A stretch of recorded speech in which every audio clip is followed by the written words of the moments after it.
The issue between Israel and Palestine is mostly thought of as only about 100 years old, but its roots stretch much deeper.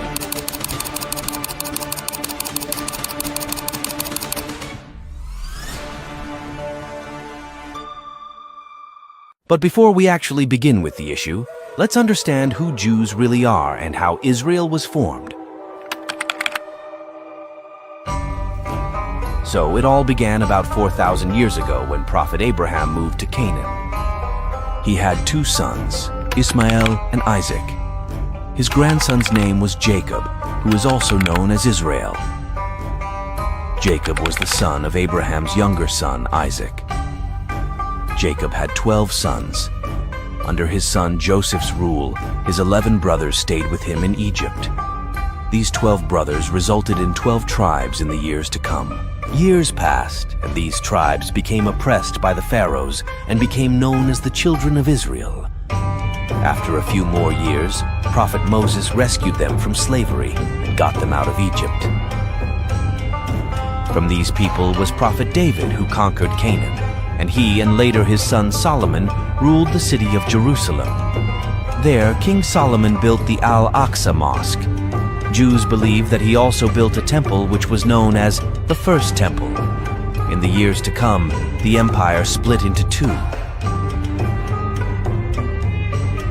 Israel in the north and Judea in the south. The Assyrians attacked the kingdom of Israel and got these people out. And only the two southern tribes under the kingdom of Judea were the only ones remaining. In the year 586 BC, the Babylonians attacked Jerusalem and conquered it under their king Nebuchadnezzar. This collapsed the kingdom of Judea, and that is how the children of Israel became known as the Jews. In the year 63 BC, the Romans replaced the Babylonians. As for the Jews, they continued spreading all over the world in the years to come. During all these years, the Jews kept Hebrew as their holy language. Their cultures diversified as per the people around them, and they became known with many names. For example, those in Eastern Europe became known as Ashkenazi and started speaking a language called Yiddish, combining German, Hebrew, and Slavic languages. Those in the Middle East became known as Mizrahi, meaning the people from the East. Those in Spain became known as the Sephardic. Some even moved to places like India and China. But it all changed in the year 1897 in Basel, Switzerland, where the Austro-Hungarian journalist Theodor Herzl started the Zionist movement.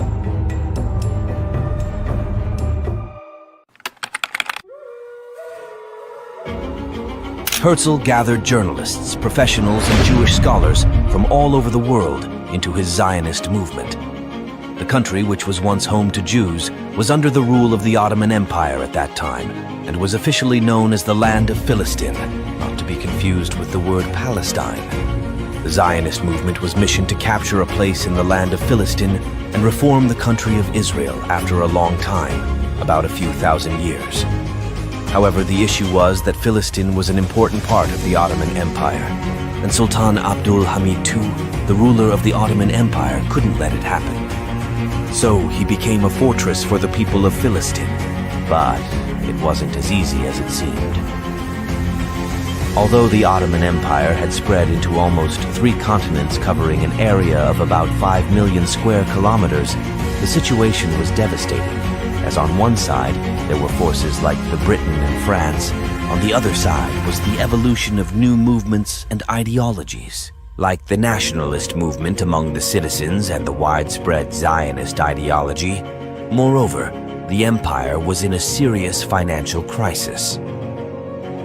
In the year 1881, the Jewish migration to the land of Filistin, which was part of the Ottoman Empire at that time, had begun, and this immigration continued until the year 1903. There were a few reasons for the migration. The major ones were the escape from violence in European states, religious ideologies, and even some extremist Zionist beliefs. Sultan Abdul Hamid considered this settlement by the Zionist community as a potential threat to the sovereignty of the Ottoman Empire, as the region not only held geopolitical significance, it was also an important holy place for Muslims.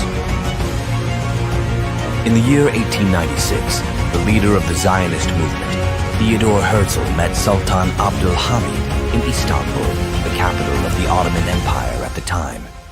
He proposed a treaty in which he demanded the establishment of a separate Jewish state in return for paying the debts of the empire. As the Jews were the richest people of the time, and they were willing to pay for the establishment of a Jewish state, Theodor Herzl therefore brought forth this resolution. He assured that the Jewish people would remain loyal to the Ottoman Empire and would provide financial aid to the empire without disturbing the already established religious balance and harmony in the country. The Sultan was clearly aware of the issues that could arise with the allowance of the settlement of such a community. Therefore, he famously replied, "I cannot sell even an inch of territory, for it doesn't belong to me but to my people. My people obtained this land by pouring out their blood, and we will readily sacrifice our lives to retain it." Hence, the proposal was unsuccessful. To retain control over the territory of Filistin, and as a response to the aspirations of the Zionist community, Sultan Abdul Hamid made strict policies which included the limitation of Jewish immigration from Eastern Europe, where the supporters of Zionism were the most. He also prohibited the sale of land in the area to Jews and increased the oversight of the Zionist community to prevent any steps of state formation. Zionists tried new approaches against the Sultan's policies. They started to break the empire from the inside by joining various movements against the Sultan, such as the Young Turks movement, which aimed to overthrow the government of the Sultan. As per the new nationalist views, people of different cultures within the empire, including Arabs, Greeks, and Armenians, began to revolt. The Sultan tried everything in response. For example, in response to Arab nationalism, the Sultan promoted the Islamist ideology. He promoted the ideology by explaining the role of the empire for Muslims and his role as the caliph of Muslims. But it wasn't enough. International newspapers from various European countries were spreading propaganda against the Sultan by promoting false news such as accusations of leading the empire to decline and corruption. Finally, in the year 1909, the Young Turks succeeded and overthrew the Sultan's government. After the end of the Sultan's government, the Zionist movement got the freedom to strategize in the land of Filistin. The buying of land in Filistin was one of the main moves of the Zionist movement. Additionally, they promoted the migration of Jews into Filistin, mostly from Eastern Europe. This movement was known as the Aliyah.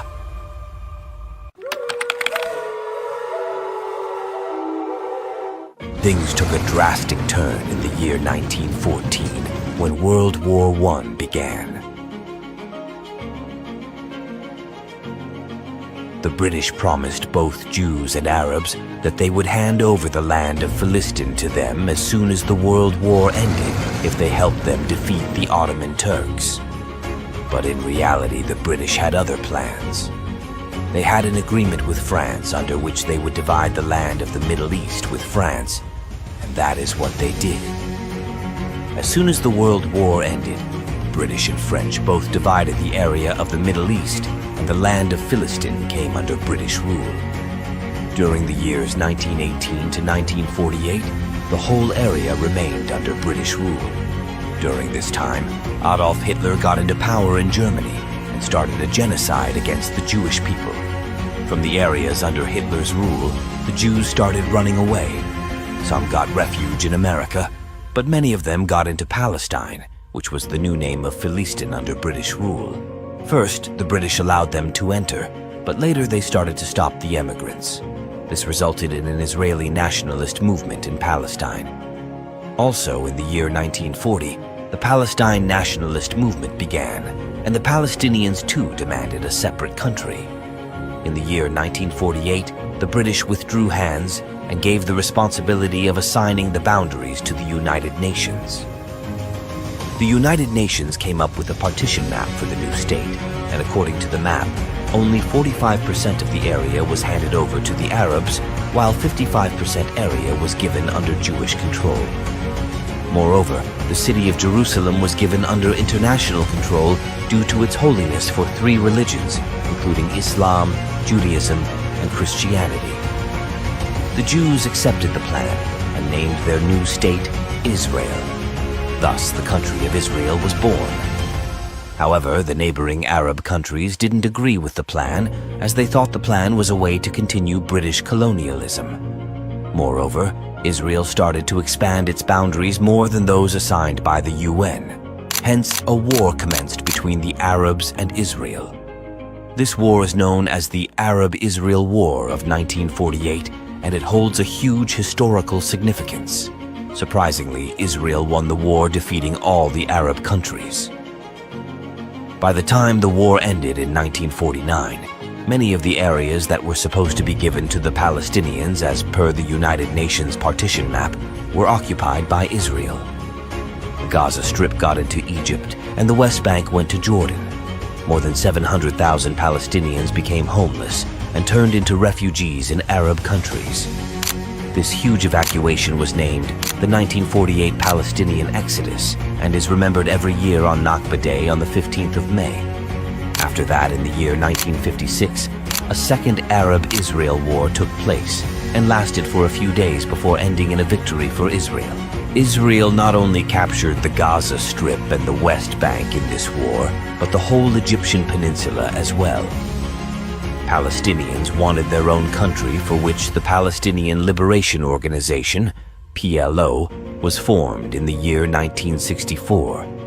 In the beginning, the mission of the movement was to try through armed struggle.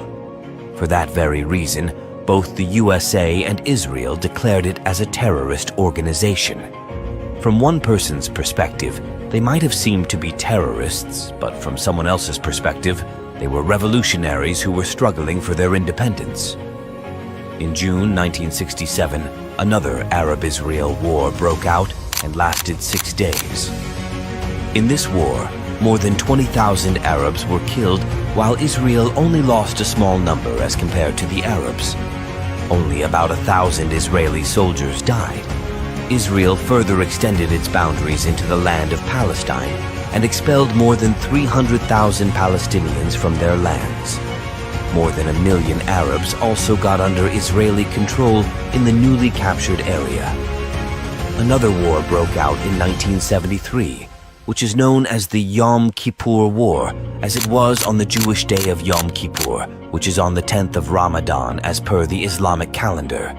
Approximately 15,000 Arabs and 2,500 Israeli soldiers were killed in this war. In the year 1974, the PLO was officially recognized by the United Nations General Assembly as the representatives of the Palestinians. In 1979, Egypt recognized Israel and became the first Arab country to recognize Israel as a country. After some peace talks, Israel returned the captured area of the Egyptian peninsula to Egypt. Both the Egyptian and Israeli prime ministers of the time were awarded a Nobel Peace Prize for their role in the peace treaty. But only 2 years after the treaty, the Egyptian prime minister was assassinated by an Islamic fundamental group in Egypt. Meanwhile, during the years 1967 to 1980, the West Bank and Gaza Strip were under Israeli control, and Israeli citizens started moving into the West Bank and started making their colonies there. More than 250 settlements were made in this period, and a total of 600,000 Israeli citizens settled in the West Bank permanently. This was all done with the help of the Israeli government.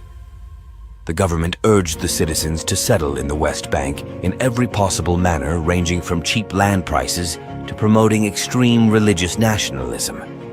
Today, the international community still considers these settlements and occupations illegal because they weren't according to the United Nations partition map, and as for the Palestinians, they consider them as colonization. In the coming years, Palestinians under Israeli control faced many cruelties in multiple forms, such as killing and murdering innocent people, including children and women. Moreover, they were not given religious independence.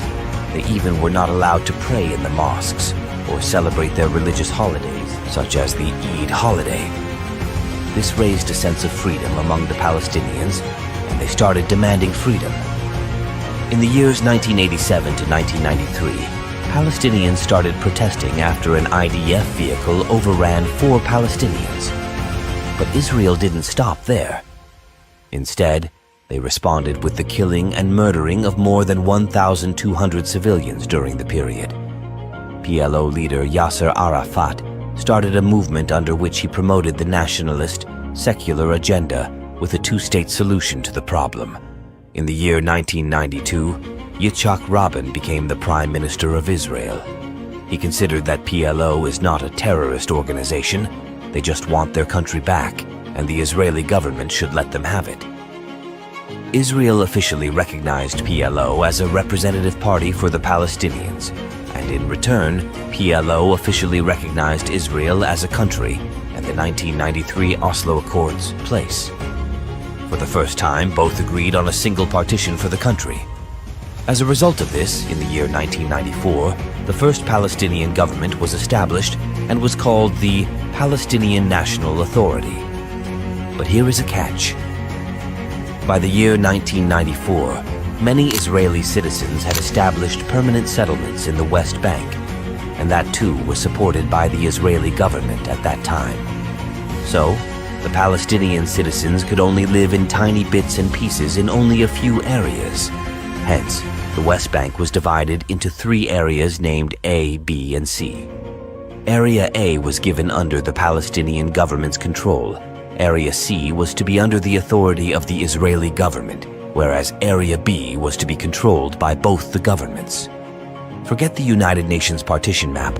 Palestine only received the Gaza Strip and some tiny bits and pieces in the West Bank area.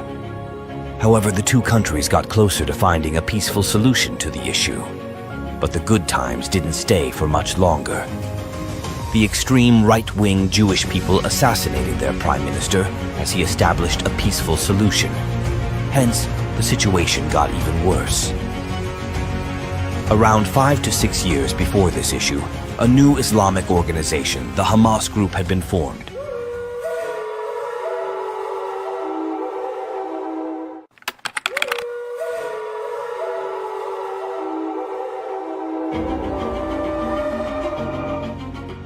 There were a few reasons for the formation of the Hamas group.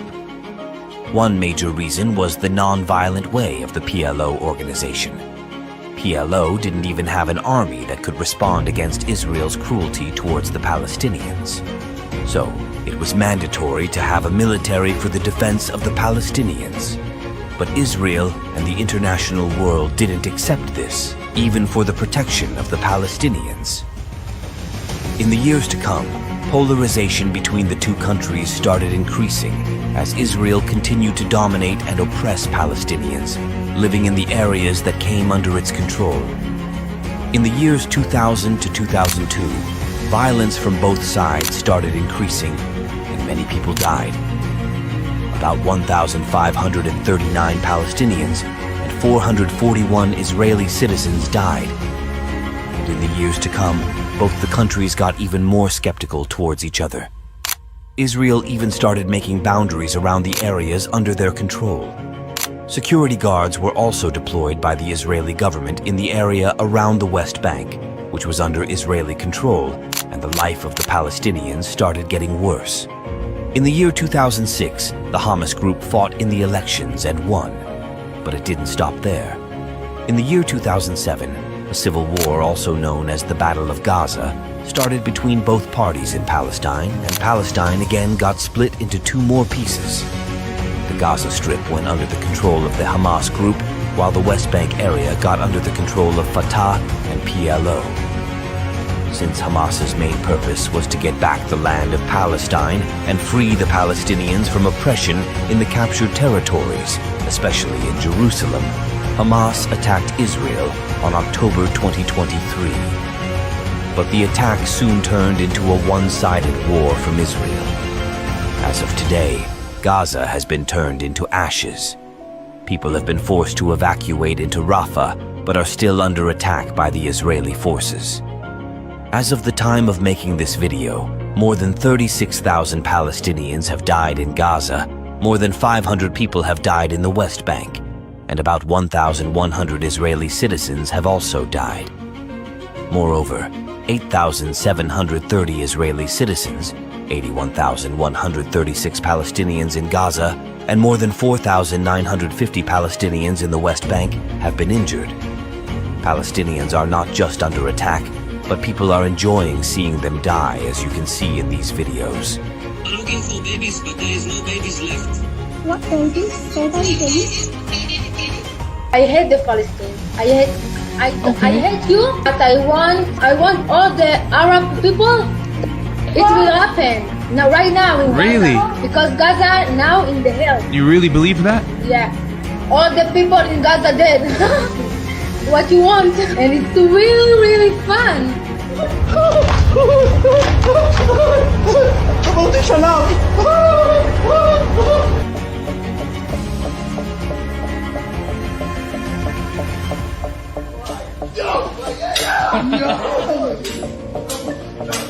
מעולה, מעולה, מעולה.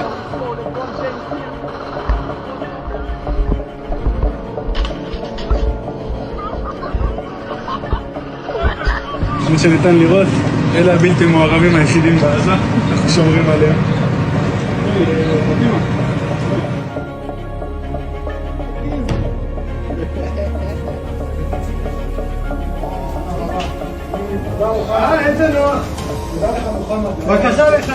These are just a few examples of the videos. Social media is full of such videos. Moreover, people have been divided into groups, with one group supporting Israel and the other group supporting Palestine. But the international governments are silent. No one is doing anything for the genocide. Can't they pass a resolution to cease fire? Of course they can, but only if the veto countries agree. China and Russia have agreed on the idea of a ceasefire, but France, the United States, and the United Kingdom are not agreeing. They are simply misusing their powers. I request you to please play your part in resolving the conflict and spread this video all over the world so that everyone can know the truth. Thanks for watching. See you in the next one.